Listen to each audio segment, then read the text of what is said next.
poison. I would like to do just a case study for 1 minute on the China corruption link and the role of our work more broadly in that. Malaysia, for 61 years, one party governed this country. Since it became independent in 1957, they constructed a totally gerrymandered, corrupt political system in which the ruling party accrued every advantage and doubled down on holding the tools of power, fusion of state and kind of leading economic sectors, etc. So IRI, we had worked in Malaysia with opposition political parties since 2002.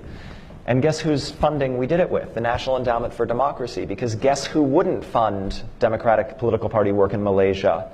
The USA Agency for International Development and the State Department, because they, I think the reflection was, gosh, this is kind of a one-party system. This is a bad use of our funds. And two, Malaysia is kind of a valuable military partner. So for 15 years, working with NED resources, we worked to strengthen Malaysian opposition parties. And guess what happened 2 months ago? After 61 years, they won. Not thanks to us, thanks to them. The good guys There won. was such a reaction to the excesses of corruption and cronyism and nepotism. It had nothing to do with us. But it was the excesses of the one-party state, the kind of logical culmination of the abuses of power in this quite rich Southeast Asian country.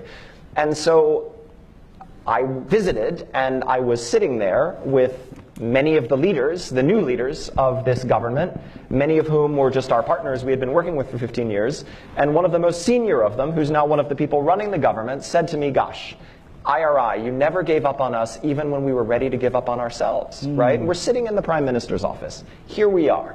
That's a tribute to them, not a tribute to us, but it's an example of playing the long game. And the reason I wanted to bring this up is the link, because guess what the first step, really one of the first steps the new government took?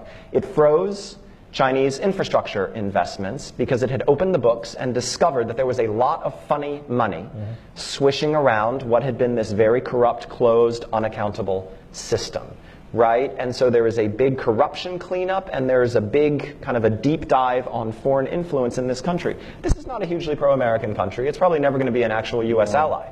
But this is going to redound to our benefit, right? And that's an example of the long game.